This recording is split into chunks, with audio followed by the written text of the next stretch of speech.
안녕하십니까. 소개받은 류도양입니다. 방금 얘기를 해주셨는데 인문한국 사업이라고, 이 사업이 인문학 분야에서는 가장 큰 국가 R&D 사업이에요. 제가 원래는 철학 전공이거든요. 서양 철학 중에서도 사회철학, 예술철학 전공했는데, 이 연구 사업의 주제가 가족 공동체 이런 문제여가지고 제가 얼마간 집중적으로 가족 연구를 좀 하고 있습니다. 오늘은 그런 이야기들 함께 나눠보려고 하고요. 오늘 말씀드릴 내용은 크게 네 부분인데요. 첫 번째는 최근에 가족이 많이 급변하고 있다는 거 좀 느끼시죠? 결혼도 많이 하지 않고 아이도 잘 낳지 않으려고 하고 형태도 다양해지고, 이런 가족의 흐름이 미래 기술 발전하고는 어떻게 연관되어 있는지 최근의 이슈들, 이런 것들을 좀 소개해 드리고자 하고요. 두 번째로는 가족이 막 변하니까 사회에서 해체다, 위기다, 말세다 이런 이야기 하지만 인류 역사를 통틀어서 봤을 때 가족은 끝없이 계속 굉장히 급변해 왔거든요. 그래서 지금의 가족의 변화를 이해하려면 지금 우리가 알고 있는 가족이 언제 생겼을까?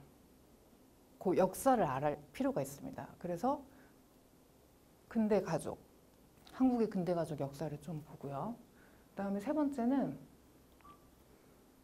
디스토피아라고 제가 써놨는데, 기술 낙관주의자들은 미래 기술의 발전이 아주 신세계를 열어줄 것처럼 이야기하지만 꼭 그런가 하는 의심도 있거든요.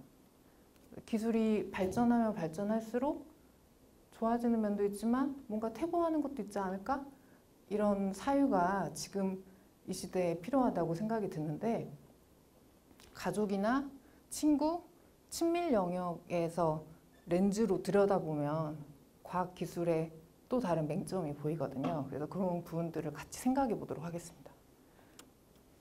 그리고 네 번째는 인문학에서 생각하는 가족의 미래에 대한 전망, 앞으로 가족은 어떻게 될까? 이런 이야기들을 네 번째로 다뤄보도록 하겠습니다.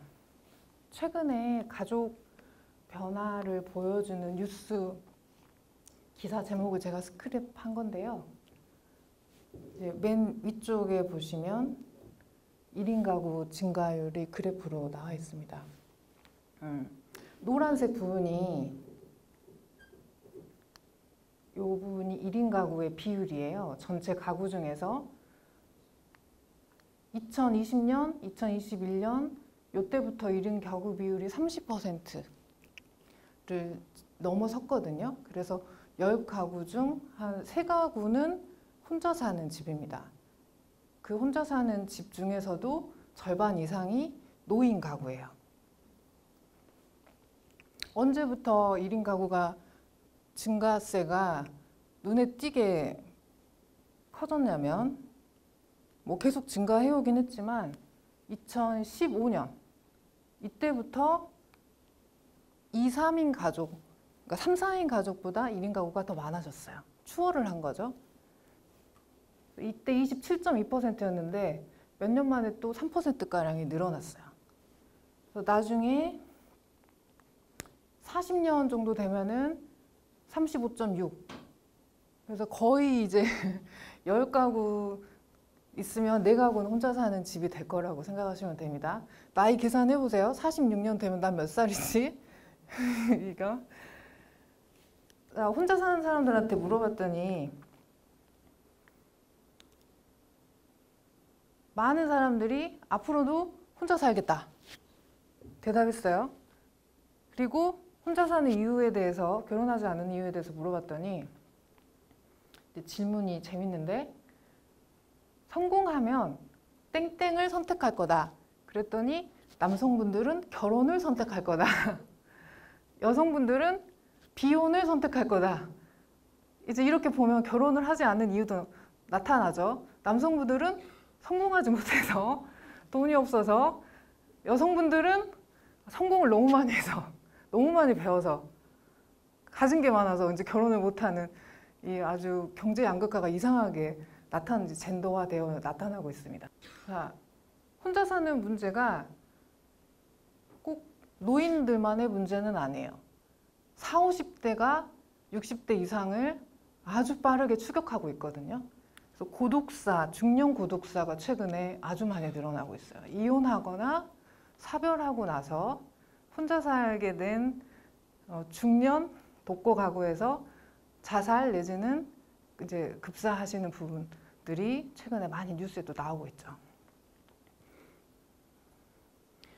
이제 슬픈 이야기인데 옛날 고루장처럼 부모가 언제쯤 죽는 게 적정한 연령이 언제냐 물어봤더니 청소년들이 63세 이제 청년들한테까지 물어봤더니 이런 괴담까지도 나돈다고 합니다. 그래서 지금 60대, 5, 60대가 본인은 부모를 열심히 봉양했지만 자기 자식한테는 부양을 받지 못하는 마지막 비극적인 세대다. 이런 이야기를 하죠. OECD에서 매년 더 나은 삶의 질 지수 조사를 하는데 여러 가지 항목이 있어요. 근데 그 중에서 커뮤니티와 관련된 분야가 있는데 우리나라가 여러 가지가 꼴찌긴 한데 이것도 최하위 꼴찌입니다. 근데 커뮤니티 핵심은 뭐냐? 어려울 때 의지할 사람이 있나요? 라고 하는 질문 항목이에요. 근데 친척도 친구도 없다. 이게 가장 낮은 지수를 보인다는 거죠. 이러다 보니까 우리가 일본의 전철을 밟는 거 아니냐. 점점 이제 외롭고 혼자 살다 혼자 죽는 무연 사회가 오는 거 아니냐. 이제 이런 이슈들이 많이 최근에 등장하고 있습니다. 그리고 이런 변화를 발전하는 과학 기술이 많이 이제 메우고 있는 추세가 나타나는데요. 그 중에 하나가 이제 돌봄 로봇, 감정 로봇, 섹스 로봇, 우리가 보통 가져가고 했던 많은 일들을 인공지능이 대체할 수 있도록 사업이 뛰어들고 있고 또 기술이 그런 식으로 발전해가고 있습니다. 여기 그림에 보시면 지금 최근에 아이보, 이게 사회화 수준이 옛날보다는 좀 높아진 페퍼 이런 게 지금 일본에서 나온 로봇이거든요. 근데 감정 소통이 어느 정도 가능하고 교감 같은 것들이 가능한 로봇이에요. 그래서 로봇이 앞으로는 약도 챙겨주고 말통도 대주고 그래서 열자식 안 부럽다 이제 뉴스 기사가 이렇게 뽑은 거예요. 이 뒤에 보시면 아버님 댁에 말동무 놔드려야겠어요. 근데 이거 보시면 생각나는 광고 있으시죠? 옛날에 아버님 댁에 보일러 놔드려야겠어요. 이거 엄청 히트친 광고 멘트잖아요. 며느리가 도시로 이사 와가지고 도시에서 사는데 돌보지 못하는 시골의 시부모님들을 이렇게 생각하는 그래서 며느리의 그 부모에 대한 사랑이기도 하고 뭔가 가족의 끈끈한 그 정 같은 거를 느끼게 해주는 우리 한국인의 감성에 딱 맞는 광고의 멘트였던 것 같아요. 근데 곧 이런 게 나올지 모르겠어요. 우리 아버님 댁에 말동무 놔드려야겠어요. 무슨 로봇, 삼성 무슨 로봇 놔드려야겠어요. 이런 식으로 진짜 그런 날이 올까 싶지만 금방 올 것 같아요.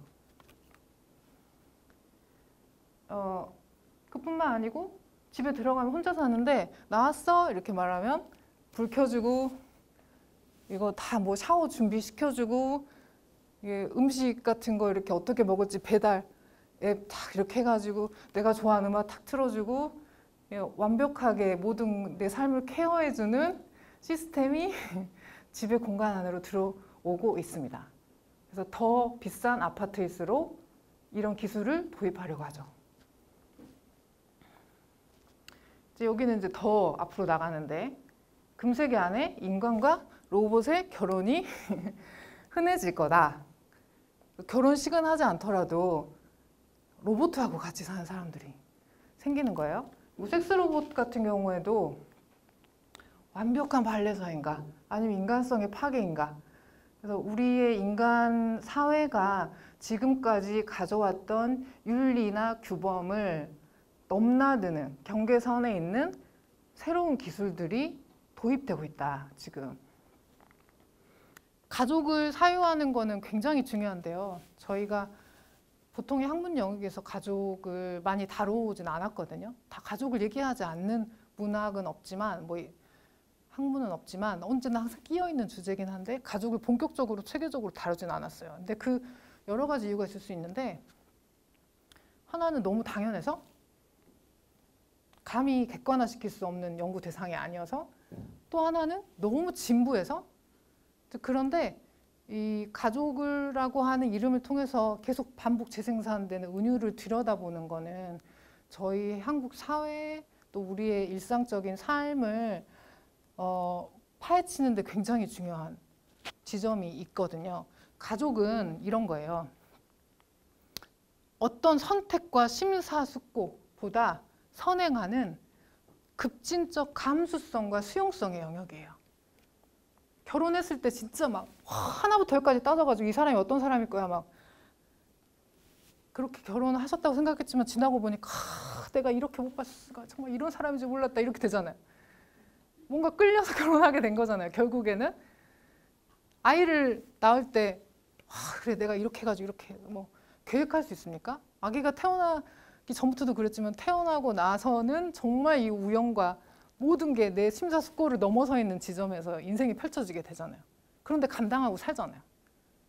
그거를 꼭 책임과 의무라고만은 말할 수 없는, 그 안에서 사랑도 느끼고 정말 무엇과도 바꿀 수 없는 기쁨도 느끼고, 의미, 꼭 기쁨, 행복하냐 아니냐로 구분할 수 없는 삶의 의미가 녹아 있잖아요. 근데 이런 수용, 받아들임, 우리는 항상 네가 잘해서 능동적으로 내가 해서 성공해서 나의 성과를 이루고 이런 자기 중심, 주체 중심으로 살아가게 되는데, 가족은 그거에 비하면 수동적이야. 받아들일 수밖에 없는 차원이 있어요. 가족의 의미가 가장 각별해지는 게 아플 때잖아요. 아파 보면 알잖아요. 가족이 있어야 되구나. 젊고 바쁘고 자기가 성공한 사람일수록 가족이 별로 소중하지 않습니다. 근데 이제 점점 힘이 빠지고 내 몸이 내 몸 같지 않네? 이렇게 되면 누가 내 옆에 있었으면 좋겠다라고 하는 생각이 간절해지죠. 자, 그럴 때 나를 받아줄 사람이 있을까? 근데 나는 누구를 그렇게 받아줄 수 있습니까? 거꾸로? 근데 이게 절묘하게 소통되고 갈등도 하지만 같이 만들어가는 어떤 관계가 있다는 거죠. 그래서 이 급진적인 감수성과 수용성의 영역은 기술과 자본에 의해서 배제되고 억압되고 소외된 것들의 영역이에요. 별로 성공하지 않는 거. 아무리 성공해도 늙고 추로해진다는 거. 나는 사회에선 날 이르는 사람이라 말하는데 진짜 내 집에 있을 텐데 이런 모습이 아니거든. 보여주고 싶지 않은 것들. 가끔은 실수하고 계속해서 넘어지고 뭔가를 그러니까 수동적으로 반응하게 되는 이상한 내 모습. 이제 이런 거를 보여주고 저쪽에서 무언가 반응이 돌아올 때, 그게 시간이 쌓여서 축적이 되면 이 사람이 진짜 가족처럼 느껴지는 거야. 심지어는 그게 기계여도, 로봇이어도. 아까 그 로봇을 애착을 갖는 그 여자애에서도 볼 수 있듯이 뭔가 그런 교감이 있었겠죠. 그래서 인생 전반에 걸쳐서 우리는 내 것도 아니고 네 것도 아닌 그런 감성을 경험합니다. 부부 관계일 수도 있고, 부모 자녀의 관계일 수도 있고, 친구일 수도 있고, 아니면 스승과 제자의 관계. 진짜 딱 내 거, 네 거 나눌 수 없는 거. 디지털화, 영일 할 수 없는 거. 근데 그런 것에 감성의 기반에 있어요. 부모님에 대해서 애틋하잖아요. 나는 부모님에서 나와서 부모님 것인가? 부모님 너무 닮았으니까 부모하고 나하고 일심동체인가? 아니잖아요. 닮았지만 아니고. 근데 뭐 설명할 수 없잖아요. 그 부분을. 이거는 우리의 지능과 어떤 합리적인 사고들을 좀 넘어서 있는 차원이죠.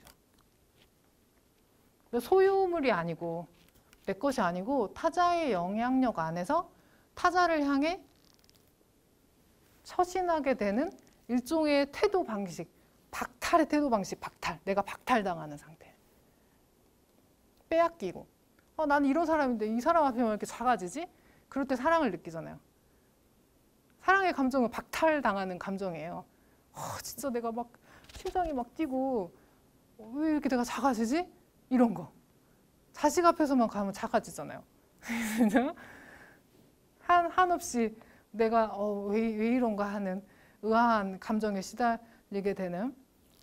근데 이거를 인간은 누구든지 갖고 있는데 국가, 기술, 자본은 이런 영역을 자기 신들의 입맛에 맞게 구성하고 싶겠죠. 근데 이제는 본인 시민들 각자가 자신 안에서 그런 영역과 만나고 다른 주변의 사람들하고 그것을 나눌 수 있는 관계의 장이 많아져야 될 것 같아요. 그리고 이때 이 영역에서 저는 진정한 공공적인 것들, 그러니까 국가의 복지만 기다리고 있는 게 아니고 그런 거 뭐라 그러죠? 전통적으로 상호 부조하고 이 서로 뭔가를 내 것이지만 줄 수 있고 상부상조하고 뭐 옛날에 두레고 뭐고 옛날 그런 삶의 양식들이 출현할 수 있을 것 같아요. 그것 없이 연결된 것들. 아까 이제 제가 예전에 앞에 편에서 보니까 뭐 장소와 장소를 연결하고 뭐 시간과 시간을 연결하고 뭐 국가를 연결 이런 얘기 정말 되게 재밌게 들었는데 그 연결들이 자칫 너무 외적인 연결이 될 수 있어요. 필요와 기능에 따른. 근데 그게 아닌 또 다른 연결들이 필요한데 아날로그적인 이런 영역에서 독특한 방식으로 기계하고 다르게 작동하는 연결들이 있을 수 있다는 거죠. 그러니까 아까 시민자유대학에 와서 미래를 어떻게 살지 좀 새로운 사람들을 만나고 싶다 이런 이야기 하셨는데 좋은 시도예요. 나는 어떤 영역을 갖고 있나 이거를 중요한 화두로 갖고 계셔야 돼요. 나는 지금 이렇게 뛰어난 기술을 배워가지고 어떻게 성공하고 내 자식은 또 여기 어떻게 적응하고 이게 아니고 나는 이런 급진적 감수성과 수용성을 발현하고 있는 관계망이 있나? 근데 잘 현대인들이 안 되거든요. 평가받을까 봐, 비교당할까 봐, 내가 약해 보일까 봐 두려워하는 영역이기도 하거든요. 그래서 새로운 친족과 부족을 만들어야 합니다.